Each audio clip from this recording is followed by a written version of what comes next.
సుమన్ టీవీలో మీ business promotions కోసం ఈ కింది నెంబర్ను సంప్రదించగలరు.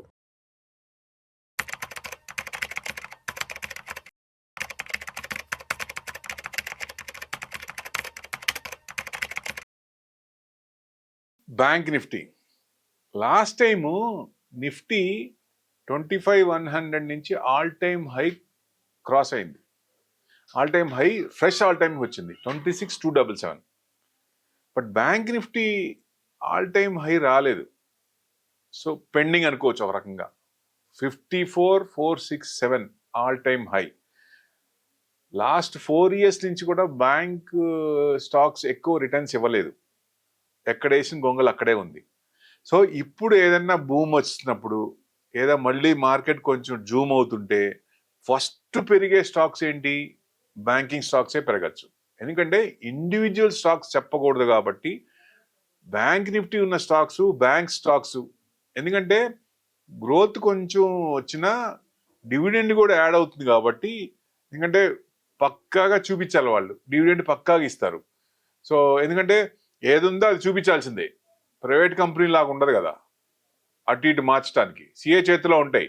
ఈ క్వార్టర్ కాకపోయినా ఆ క్వార్టర్ కన్నా ఇంకో క్వార్టర్లో యాడ్ చేసుకోవచ్చు, ఇది చేస్తారు కదా, ప్రొవిజన్స్ పెట్టుకొని చేస్తారు.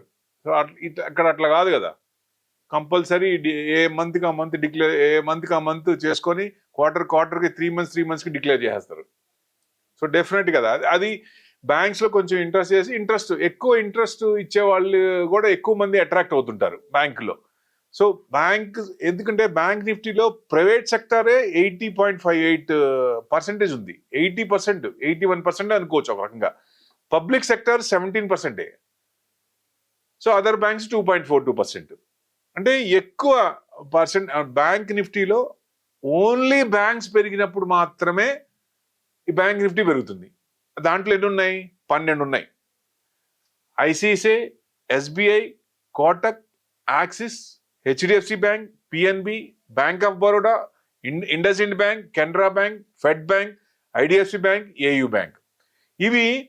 ఇవి బ్యాంకులు ఒక్కోసారి గవర్నమెంట్ బ్యాంకులు పెరుగుతాయి, ఒక్కోసారి ప్రైవేట్ బ్యాంకులు పెరుగుతాయి. ఎక్కువ ఎందుకంటే పర్సంటేజ్ ఎక్కువ ఉన్నది హెచ్డిఎఫ్సి బ్యాంక్ ఎక్కువ ఉంది. సో రిలయన్స్ హెచ్డిఎఫ్సి 25% ఉంటాయి. అవి రెండు పెరిగితే చాలు, మార్కెట్ పెరిగిపోద్ది.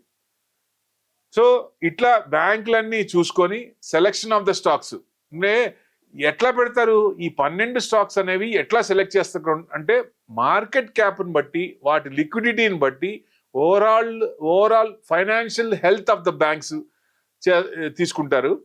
ప్లస్ రివ్యూ చేస్తుంటారు ఎప్పుడు, రీబ్యాలెన్స్ పీరియాడికలీ ఎప్పుడు. ఎందుకంటే వాల్యూమ్ తగ్గినప్పుడు, లిక్విడిటీ తగ్గినప్పుడు, మార్కెట్ క్యాప్ కొంచెం తగ్గినప్పుడు కానీ ఇట్లా టోటల్గా చూసుకొని ఇండివిజువల్ స్టాక్స్ అజంప్షన్ చేసుకొని దాంట్లో యాడ్ చేస్తారు, కొన్ని తీసేస్తూ ఉంటారు. సో ఎప్పుడు అప్డేషన్ అవుతూ ఉంటుంది. September 15, 2003 అప్పుడు బ్యాంక్ నిఫ్టీతో ఇదైంది. సో అప్పటి నుంచి మొదలు పెట్టారు. సో రీబ్యాలెన్స్ చేయటం కానీ పీరియాడికల్గా ఎక్కువ ఎట్లా, ఎందుకంటే యాక్టివ్గా లేదు, ఇన్యాక్టివ్గా ఉంది, అలాంటి బ్యాంకులన్నీ రిమూవ్ చేస్తారు. ఏదైతే వాల్యూమ్ ఉందో, ఎక్కువ రొటేషన్ చర్నింగ్ జరుగుతుందో ఆ బ్యాంకులు కొంచెం యాడ్ చేస్తూ ఉంటారు. సో ఇట్లా జరుగుతుందన్నమాట. అసలు ఫ్యాక్టర్ ఏంటి?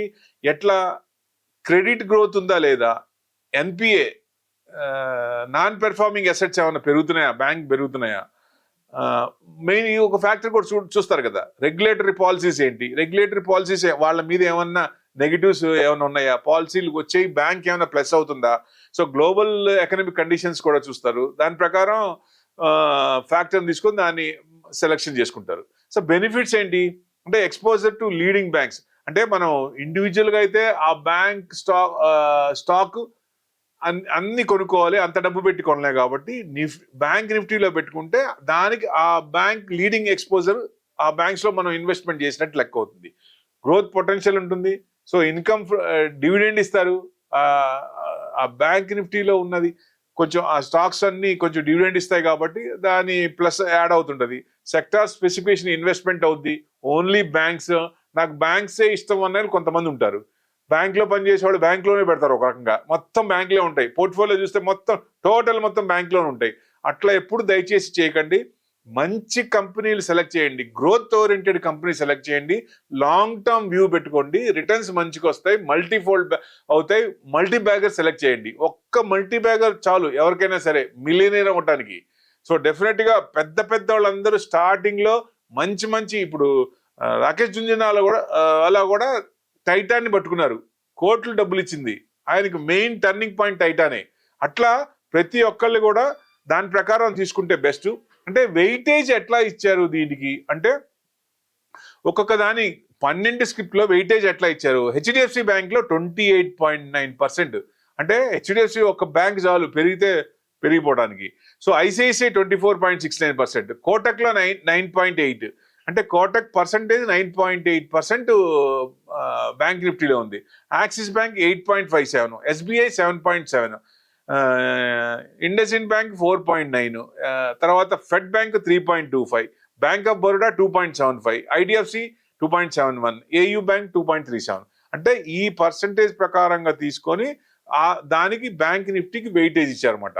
సో ఆ వెయిటేజ్ ప్రకారం బ్యాంక్ నిఫ్టీ పెరిగినప్పుడు ఆ స్క్రిప్ట్స్ కూడా ఆ రకంగా పెరుగుతాయి, మనకి రిటర్న్స్ వచ్చే అవకాశాలు ఎక్కువ ఉంటాయి. సో మెయిన్ ఎందుకంటే సెక్టార్ ఓరియంటెడ్ కాబట్టి ప్యూర్లీ బ్యాంక్స్, నాకు బ్యాంక్స్ అంటే ఇష్టం అనుకున్న వాళ్ళు ఈ బ్యాంక్ నిఫ్టీ పెట్టుకుంటే బెస్ట్. ఇప్పుడు ప్రజెంట్ సిచ్యువేషన్ చూస్తే ఆల్ టైమ్ హై పెండింగ్ ఉంది. డెఫినెట్ గా ఏదన్నా మంచి మార్కెట్ టర్న్ తీసుకున్నప్పుడు జూమ్ అవుతున్నప్పుడు ఫస్ట్ వచ్చేది బ్యాంక్స్ ఇప్పుడు వచ్చే అవకాశం ఉంది అతి తొందరలో. అంటే ఇన్వెస్ట్మెంట్ పర్పస్, ట్రేడింగ్ పర్పస్ కాదు, ఇన్వెస్ట్మెంట్ పర్పసే. దయచేసి ఇది రికమెండేషన్ అనుకోవద్దు.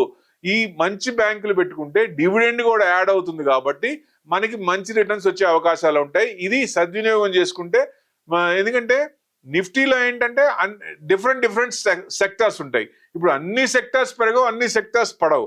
ఇక్కడ బ్యాంకులన్నీ పెరిగినాయి, బ్యాంక్ నిఫ్టీ పెరుగుద్ది, బ్యాంకులన్నీ తగ్గినాయి, బ్యాంక్ నిఫ్టీ తగ్గుద్ది. అంటే రిస్క్ ఎక్కువ ఉంటుంది ఇక్కడ.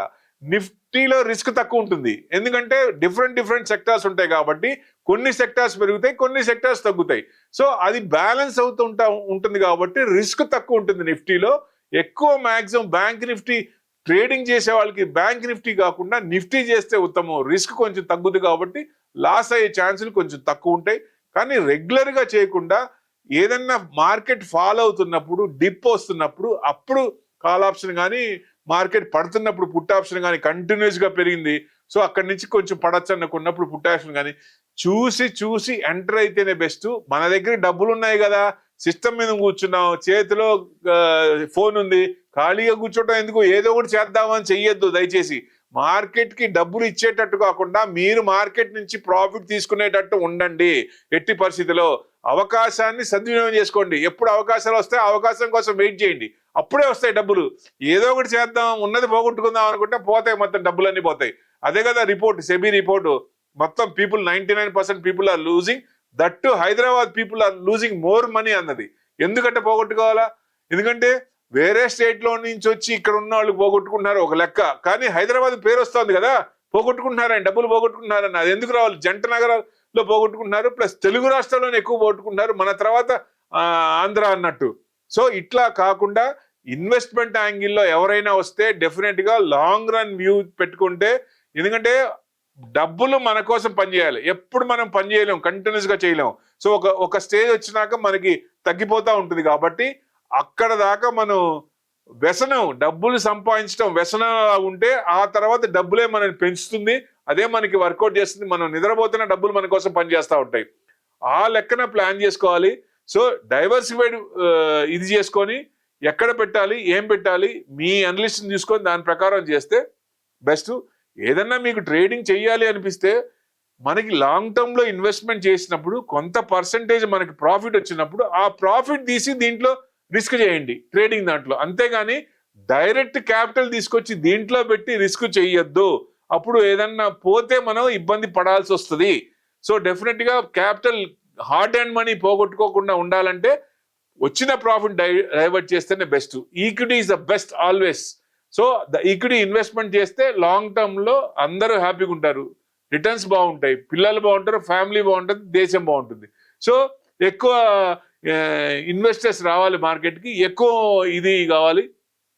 ఇండియాలో కూడా ఇదివరకులా కాకుండా ఎప్పుడు మార్కెట్కి అవగాహన పెంచుకొని ఇప్పుడు ట్రైనింగ్ ఇన్స్టిట్యూట్ చూడండి, ఎక్కడైనా ఒకప్పుడు ట్రైనింగ్ ఇన్స్టిట్యూట్ అంటే ఉద్యోగాల కోసం వచ్చేవాళ్ళు. ఇప్పుడు ట్రైనింగ్ ఇన్స్టిట్యూట్ చూడండి, మార్కెట్లో సంపాదించుకోవడానికి ట్రైనింగ్ తీసుకుంటున్నారు. సో అది మంచి పాయింటే కదా. సో నేర్చుకొని మార్కెట్లోకి వచ్చి రావాలనుకుంటున్నారు. ప్రాపర్ గైడెన్స్ తో తీసుకొని క్యాపిటల్ ఎరోజన్ కాకుండా, ఒకవేళ మార్కెట్ రివర్స్ అయితే ఏం చేయాలి, ఎందుకంటే కొంతమందికి స్పీడ్గా వెళ్తారు బళ్ళ మీద, ఏదైనా వచ్చి ప్రాబ్లం వస్తే దాన్ని కంట్రోల్ చేయటం రాదు. ఆ కంట్రోల్కు మించిన స్పీడ్ ఉంటారు. నార్మల్ లెవెల్లో ఉంటూ ఏదైనా ఆపద వచ్చినప్పుడు దాన్ని ఏం చేయాలి, దాని నుంచి బయటికి రావాలంటే ఏ ప్రికాషన్స్ తీసుకోవాలి, ఇట్లాంటివన్నీ మీకు ప్రాపర్ గైడెన్స్ తో చేస్తే మంచిది. దయచేసి ఇట్లా లాంగ్ రన్ లో వెళ్తే ఎక్కువ మంది ఇదవుతుంది, మీ ఇన్వెస్ట్మెంట్ పెరుగుద్ది. సో మిమ్మల్ని చూసి ఎక్కువ మంది మార్కెట్కి వచ్చే అవకాశం కూడా ఉంటుంది. కాబట్టి ఇన్వెస్టర్స్ కి ఇది రిక్వెస్ట్, దయచేసి ట్రేడింగ్ లో పెట్టాలంటే ప్రాఫిట్లు తీసుకొచ్చి పెట్టండి. ఈక్విటీ ఇన్వెస్ట్మెంట్ లో వచ్చింది, అంతేగాని డైరెక్ట్ గా పెట్టబాకండి. ఇది humble request. Thank you very much.